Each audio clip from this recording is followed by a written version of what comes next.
مصباح القرآن مصباح القرآن مصباح القرآن اعوذ باللہ من الشیطان الرجیم بسم اللہ الرحمن الرحیم۔ ناظرین کرام السلام علیکم ورحمۃ اللہ وبرکاتہ۔ انشاءاللہ تبارک و تعالی آج ہم لوگ پڑھیں گے علم نحو پر مشتمل شرح جامی، جو ہمارا جو سلسلہ چل رہا ہے اس میں آج ہمارا موضوع ہے کلام۔ ٹھیک ہے، کلام کے اوپر جو ہے وہ انشاءاللہ تعالی ہم لوگ بات کریں گے۔ وہی حسب عادت میں اسکرین کے اوپر جو ہے وہ دونوں چیزیں چلوا دیتا ہوں، کیونکہ یہ جو شرح جامی ہے اس میں متن بھی ہے، یعنی قافیہ کا متن بھی ہے، اور جو ہے یہ جو شرح جامی یعنی مولانا عبدالرحمن جامی رحمۃ اللہ علیہ نے جو شرح لکھی ہے اس قافیہ کی، تو اس کی بھی ایک عبارت ہے، تو وہ دونوں عبارتیں جو ہے وہ میں نے چلوا دی ہیں۔ تو آج ہماری بات ہوگی کلام کے اوپر۔ ٹھیک ہے، تو سب سے پہلے میں آپ کو بتا دیتا ہوں کہ کلام جو ہے وہ جو عبارت ہے وہ میں آپ کو پڑھ کے بتا دیتا ہوں، پھر اس کے بعد جو شرح جامی کی عبارت ہے وہ میں آپ کو پڑھ کے بتا دیتا ہوں، پھر اس کا ترجمہ، اور پھر انشاءاللہ تعالی پہلے ہم لوگ متن کے اوپر بات کر لیں گے، پھر اس کے بعد وہی اعتراضات و جوابات کا جو ہے وہ سلسلہ جو ہے وہ چلے گا۔ آج کی جو ویڈیو ہے اس میں صرف اور صرف ہم لوگ ایک ہی اعتراض پڑھیں گے، انشاءاللہ تعالی مزید جو اعتراضات کا سلسلہ ہے وہ اگلی ویڈیوز کی طرف لے کر چلیں گے۔ تو سب سے پہلے میں عبارت پڑھ دیتا ہوں کہ عبارت ہے الکلام ما تضمن کلمتین بالاسناد۔ اسکرین کے اوپر آپ کو چلتی ہوئی نظر آ رہی ہوگی، اصل میں یہ ہے متن، یعنی قافیہ کی جو عبارت ہے وہ یہ ہے۔ پھر اس کے بعد جو شرح جامی کی جو عبارت ہے وہ یہ ہے کہ الکلام فی اللغت ما یتکلم به قلیلا کان او کثیرا او فی اصطلاح النحاة ما تضمن ای لفظ تضمن کلمتین حقیقتا او حکما۔ اب میں شرح جامی کی عبارت کا میں آپ کو ترجمہ بتا دیتا ہوں، اور وہ ترجمہ یہ ہے کہ کلام لغت میں وہ لفظ ہے جس سے تکلم کیا جائے، اب وہ چاہے کم ہو خواہ کم ہو، جیسے کہ زید، یہ مثال میں اضافی لے رہا ہوں، ترجمہ مطلب یہ کہ عبارت میں نہیں ہے، میں آپ کو سمجھانے کے لیے، جیسے کہ زید، یا پھر یہ کہ زیادہ ہو جیسے کہ ضربا زیدن۔ اور نحویوں کی اصطلاح میں کلام وہ لفظ ہے جو مشتمل ہو، یعنی جو لفظ جو دو کلموں کو مشتمل ہو، جو حقیقتاً یا پھر حکماً۔ دیکھیں کلام کے بارے میں ہم لوگ پہلے بات کرتے ہیں، اس عبارت کی تھوڑی سی میں وضاحت اور تشریح میں آپ کو بتا دیتا ہوں آسان کر کے۔ کلام ہم لوگ بہت پہلے پڑھتے ہوئے آ رہے ہیں، ہم نے ابتدائی کتابوں میں بھی کلام کے متعلق پڑھا تھا، پھر اس کے بعد جو ہے ہم نے جو عربی کی جو کتابیں تھیں ہدایت النحو، پھر اسی طرح سے جو ہے آپ جو ہے وہ قافیہ لے لیں، اس میں بھی ہم لوگوں نے پڑھا تھا۔ اب شرح جامی میں قافیہ کی شرح کرتے ہوئے ہی ہم لوگ کلام کی تعریف جو ہے نا وہ دوبارہ سے پڑھ رہے ہیں۔ دیکھیں کلام، جیسے کہ متن کے اندر آپ نے پڑھا الکلام ما تضمن کلمتین بالاسناد، تو اس سے ہمیں یہ معلوم چل رہا ہے کہ کلام جو ہوگا وہ ایک نہیں ہوگا، کلام جو ہوتا ہے وہ دو کلموں کو مشتمل ہوتا ہے۔ ایسا لفظ جو دو کلموں پر مشتمل ہو، لیکن صرف دو کلموں پر مشتمل ہو تو وہ کلام نہیں ہوگا، بلکہ یہ کہ دو کلموں کو اس طرح سے مشتمل ہو کہ بالاسناد، سند کے ساتھ، یعنی یہ کہ اس میں جو ہے ایک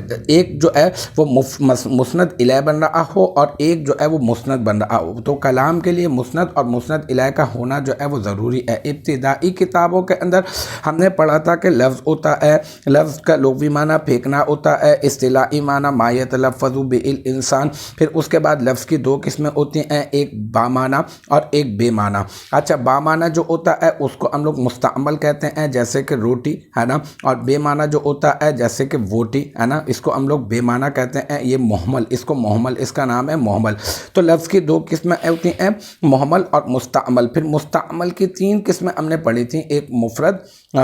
دو قسمیں پڑھی تھیں، ایک مفرد اور ایک مرکب۔ پھر مفرد کی ہم نے تین قسمیں پڑھی تھیں، ایک اسم، ایک فعل اور ایک حرف۔ پھر مرکب کی ہم نے دو قسمیں پڑھی تھیں، ابتداءً مرکب مفید اور مرکب غیر مفید۔ مرکب غیر مفید کی چار قسمیں ہم لوگ پڑھ چکے ہیں، کئی مرتبہ پڑھ چکے ہیں، مرکب توصیفی، مرکب اضافی، مرکب منع صرف اور مرکب بنائی۔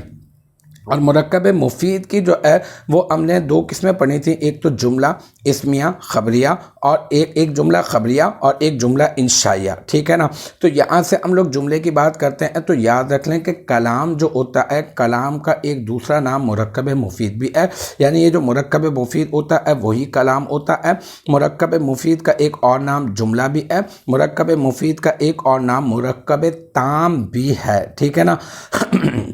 اور مرکب تام اسی کو ہی کہتے ہیں، مرکب تام وہی ہوگا کہ جس میں دو ہوں گے اور جو ہے نا وہ اس طرح سے ہوں گے کہ سند پائی جا رہی ہوگی، یعنی ایک مسند اور ایک مسند الیہ بن رہا ہوگا۔ اگر دو نہ ہوں اور جو دو ہوں لیکن یہ کہ اس میں جو ہے وہ سند تامہ نہ پائی جا رہی ہو تو وہ کلام نہیں ہو سکتا۔ جیسے کہ رجل عالم، دیکھیں رجل عالم یہ دو ہیں لیکن یہ کہ ان میں جو ہے وہ سند نہیں پائی جا رہی، یہ موصوف اور صفتیں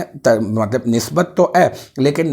نسبت تامہ نہیں ہے۔ اسی طرح سے غلام زیدین لے لیں آپ، غلام زیدین میں غلام مضاف اور زیدین مضاف الیہ، ان دونوں میں بھی مضاف اور مضاف الیہ ہونے کا تعلق اور نسبت پائی جا رہی ہے لیکن یہ نسبت بھی نسبت تامہ نہیں ہوتی، تو لہذا یہ بھی کلام نہیں ہوگا۔ انشاءاللہ تعالی آگے اسی کے اوپر ہی ہم لوگ عبارت کے ذریعے سے تفصیل سے بات کریں گے، ٹھیک ہے۔ اب مصنف نے یہ عبارت کہی الکلام ما تضمن کلمتین بالاسناد، اسی کی شرح کرتے ہوئے کہ الکلام جو مصنف نے کہا نا، تو اب ایک ابہام پیدا ہوتا کہ کلام کیا ہے، تو کلام جو ہے اسی کی شرح کرتے ہوئے انہوں نے کہہ دیا کہ یہاں پر جو کلام کا لفظ جو مصنف نے استعمال کیا ہے اس کی شرح کرتے ہوئے شرح جامی کے اندر مزید الکلاموں کے آگے ایک عبارت آپ کو نظر آ رہی ہے جو اسکرین کے اوپر بھی چل رہی ہے، وہ یہ ہے کہ فی اللغتی، یعنی کلام لغت میں ما یتکلم بی قلیلا، یعنی یہ کہ جس سے تکلم کیا جائے، جس سے کلام کیا جائے، جس سے بات چیت کی جائے، جس سے گفتگو کی جائے، ٹھیک ہے نا۔ تو اب چاہے وہ قلیل ہو چاہے وہ کثیر ہو، اب اس کی کوئی قید نہیں ہے۔ لغت کی بات یاد رکھیے گا کہ شاعر نے کہا کہ کلام جو ہے اگر اس کا لغوی معنی کے اوپر بات کریں تو کلام کا لغوی معنی یہ ہے کہ بس جو ہے نا وہ ہے کہ جس سے کلام کیا جائے، اب وہ چاہے قلیل ہو یا پھر چاہے کثیر ہو۔ اور پھر اس کے بعد شاعر نے کہا او فی اصطلاح النحاۃ، اگر نحویوں کی اصطلاح کے اندر اگر ہم لوگ دیکھیں کہ کلام کیا ہے تو ان کا کہنا یہ ہے کہ ما تضمن، یعنی یہ کہ ایسا لفظ جو مشتمل ہو دو کلموں کو، اب وہ دو کلموں کو جو مشتمل ہوگا وہ حقیقی کلمے ہوں یا پھر وہ حکمی طور پر کلمے ہوں۔ کبھی ایسا ہوگا کہ حقیقت میں وہ کلمے نظر نہیں آ رہے ہوں گے تو آپ کہیں گے جناب یہ تو کلام نہیں ہے۔ اس کے اوپر بھی ہم لوگ انشاءاللہ تعالی بات کریں گے، اعتراضات و جوابات جب ہم لوگ کریں گے نا تو انشاءاللہ تعالی یہ بات بھی کھل کر آ جائے گی کہ حقیقی اور حکمی کا جو یہاں پہ شاعر نے کہا۔ تو مصنف علیہ الرحمہ یہاں پر یہ عبارت کیوں لے کر آئے ہیں الکلام ما تضمن کلمتین بالاسناد؟ اگر اس کے اوپر بات کریں تو بات بہت آسان سی ہے، سادہ سی جو سمجھ میں آنے والی ہے کہ مصنف علیہ الرحمہ یہاں پر اس عبارت کو اس وجہ سے ذکر کر رہے ہیں کہ وہ کلام کی تعریف کرنا چاہتے ہیں، اور انہوں نے اس انداز کے اندر اس عبارت کے ساتھ جو ہے مختصر اور جامع اور معنی جو ہے وہ کلام کی تعریف جو ہے وہ ارشاد فرمائی کہ کلام جو ہے وہ ہوتا ہے جو مشتمل ہوتا ہے دو کلموں کو اور جو ہے وہ سند کے ساتھ جو ہے وہ مشتمل ہوتا ہے۔ اچھا، پھر یہ ہے کہ ایک اور خاص بات آپ یاد رکھ لیں کہ یہاں پر جو ہے وہ ایک بچپن سے ہم لوگ پڑھتے ہوئے آ رہے ہیں کہ علم نحو کا موضوع کلمہ بھی ہوتا ہے کلام بھی، علم نحو کا موضوع کلمہ اور کلام۔ تو یہاں پر جو ہے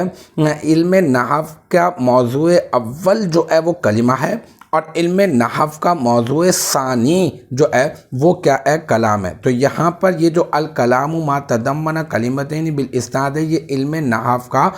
موضوع ثانی یہ مصنف علیہ الرحمہ بیان فرمانا چاہ رہے تھے، تو اس وجہ سے یہاں پر یہ عبارت لے کر آئے الکلام ما تضمن کلمتین بالاسناد۔ ہاں، اگر پھر ہم یہ بات کریں کہ مصنف علیہ الرحمہ یہاں پر جو اس عبارت کو لے کر آئے ہیں تو اس عبارت کا پچھلی والی عبارت سے تعلق اور ربط کیا ہے، کیونکہ تعلق اور ربط تو ہوتا ہے نا، سیاق و سباق ہم لوگ جس کو کہہ رہے ہوتے ہیں کہ پیچھے سے کوئی بات چل رہی ہے یا آگے کا کوئی اس طرح کا لنک ہوتا ہے کہ جس سے ہمیں بیچ والی بات جو ہے وہ سمجھنا آسان ہوتی ہے۔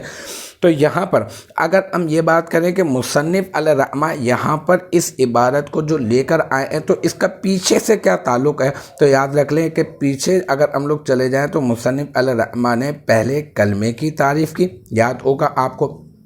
الکلمۃ لفظ وضع لمعنی مفرد، ٹھیک ہے نا، وہ کلمے کی تعریف کی، پھر کلمے کی اقسام کی تھی مصنف علیہ الرحمہ نے، پھر اس کے بعد جو ہے کلمے کی وجہ حسر بھی مصنف علیہ الرحمہ نے بیان کی تھی، اور اسی طرح سے شارح نے پھر اس کی شرح بھی کی تھی۔ اسی طرح سے یہاں پر بھی مصنف علیہ الرحمہ نے اگر پیچھے والی عبارت سے اگر اس عبارت کا تعلق اگر جوڑ کر اگر ہم یہ سمجھنا چاہیں، مطلب آپ اپنے ذہن میں ایک سوال کریٹ کر لیں اور اس طرح سے بٹھا لیں تو یاد بھی رہے گا، تعدیر یاد بھی رہے گا آپ کو، اور یہ کہ آپ کے ذہن کے اندر پختہ بھی ہو جائے گا اور بات سمجھنا بھی آپ کے لیے جو ہے وہ آسان ہو جائے گی کہ اگر ہم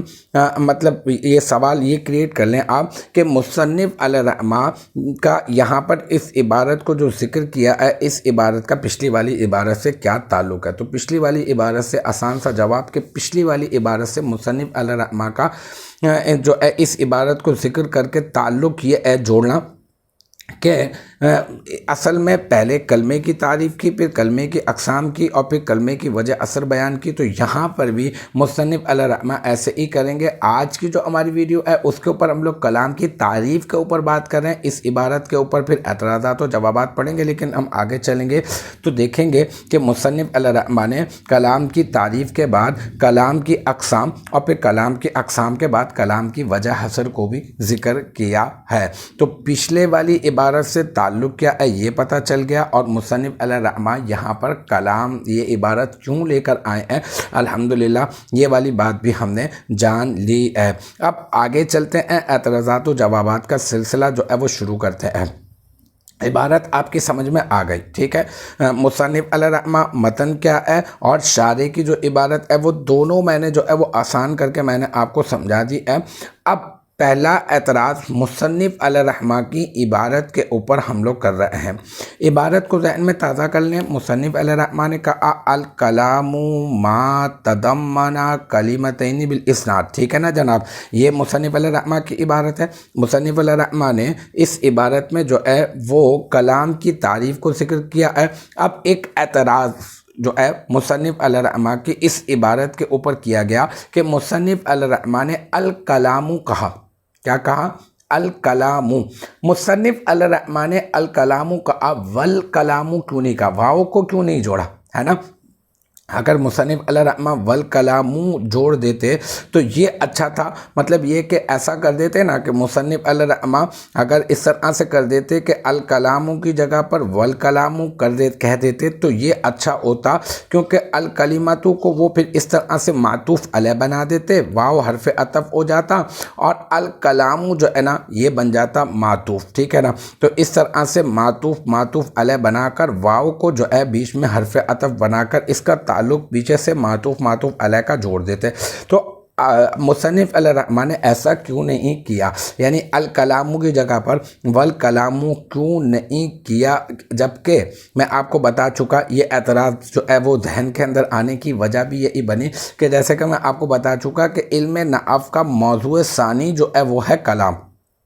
تو ذہن میں ایک اعتراض آیا کہ جب موضوع ثانی کو ذکر کر رہے ہیں تو پہلے موضوع اول کو ذکر کیا نا الکلمۃ، تو یہاں پر اسی سے یہ تعلق اور ربط جوڑتے ہوئے معطوف علیہ کی سیٹنگ کرتے ہوئے اس طرح سے کہہ دیتے والکلام، تو اس طرح سے موضوع ثانی بھی جو ہے وہ ذکر کر دیا جاتا۔ تو اس اعتراض کا جواب کیا ہے، اسکرین کے اوپر میں نے آپ کی آسانی کے لیے جو ہے نا عبارت کو سمجھنے کے لیے میں نے آپ کو بالکل صاف طور پہ اعتراض کو جو ہے نا وہ واضح کر کے بتا دیا کہ ہم یہ کہہ رہے ہیں کہ دیکھیں یہ اسکرین کے اوپر آپ کو ایرو بنا ہوا بھی نظر آ رہا ہوگا کہ الکلمۃ اس کو معطوف علیہ بناتے، واو اس کو حرف عطف بناتے، اور الکلام اس کو معطوف بناتے، ایسا نہیں کیا، انہوں نے الکلام کہہ دیا، والکلام کیوں نہیں کہا؟ تو اس کا جواب اب آپ ملاحظہ فرما لیجئے۔ دیکھیں اس کا جواب یہ ہے کہ اگر مصنف علیہ الرحمہ انہوں نے الکلام کہا والکلام نہیں کہا، اور مصنف علیہ الرحمہ اگر والکلام کہہ دیتے تو کلام کا تابع ہونا لازم آتا، ٹھیک ہے نا؟ کلام اور والکلام کا کلمے کا کلام کا تابع ہونا جو ہے وہ لازم آتا، اور کلمے کا متبوع ہونا جو ہے وہ لازم آتا، اور ایسا کرنا جو ہے وہ درست نہیں ہے، کیونکہ اس سے کلمے کا بالاصل اور کلام کا بالطبع، کلام اصلاً جو ہے وہ کلمہ علم نحو کا موضوع ہو جاتا، اور علم نحو کے اس کلمے کے موضوع کی اتباع کرتے ہوئے، اسی کے پیچھے پیروی کرتے ہوئے جو ہے وہ علم نحو کا موضوع ثانی بن جاتا کلام، ٹھیک ہے۔ یعنی کلمہ اصل اور کلام بالطبع اگر واو بیچ میں لے آ جاتے تو کیا خرابی لازم آتی کہ کلمہ بالاصل موضوع بن جاتا اور کلام جو ہے وہ بالطبع جو ہے وہ موضوع بن جاتا، جبکہ ایسا نہیں ہے، بلکہ کلمہ اور کلام دونوں ہی بالاصالت علم نحو کا موضوع ہیں۔ تو مصنف علیہ رحمہ یہاں پر اس وجہ سے انہوں نے الکلام کہا اور والکلام جو ہے وہ نہیں کہا ہے۔ تو المختصر یہ کہ آج کی جو ویڈیو کلاس ہے آج یہیں پہ اختتام کرتے ہیں، اور یہ کہ میں آپ کو بتاتا ہوں کہ ہم نے جو ہے وہ پہلے عبارت پڑھی، متن پڑھا، اور پھر کلام کے متعلق، اور پھر اس کے بعد شارح کی شرح کی جو عبارت تھی وہ ہم لوگوں نے اس کو پڑھا، پھر میں نے آپ کو ترجمہ بتایا، پھر اس کے اوپر جو ہے وہ ہم لوگوں نے تھوڑا سا کلام کیا، مطلب اس کی تشریح اور اس کی وضاحت میں نے آپ کو بیان کی کہ کلام اصل میں ہوتا کیا ہے، یہ کلام کی تعریف پر ہی مشتمل ہے آج کی عبارت۔ پھر اس کے بعد جو ہے میں نے آپ سے کہا تھا کہ ہم لوگ آج صرف اور صرف ایک اعتراض کے اوپر بات کریں گے، تو ایک اعتراض وہ یہ تھا کہ الکلام کا الکلام کیوں نہیں کہا، میں نے آپ کو یہ اعتراض بھی بتا دیا اور اس کا جواب بھی میں نے آپ کو بتا دیا، اور آج یہیں تک ہی ہمارا وعدہ تھا کہ آج ہم صرف اور صرف ایک اعتراض پڑھیں گے انشاءاللہ تبارک و تعالی۔ اسی عبارت کے اوپر اعتراضات و جوابات کا سلسلہ ابھی فی الوقت میں جاری رہے گا۔ مجھے امید ہے یہاں تک کی جو بات ہے وہ آپ کی سمجھ میں آ گئی ہوگی انشاءاللہ تبارک و تعالی۔ نیکسٹ ٹائم اگلی ویڈیو اگلی کلاس کے ساتھ ملاقات ہوگی، جب تک آپ اپنا بہت خیال رکھیے گا۔ وآخر دعوانا ان الحمدللہ رب العالمین۔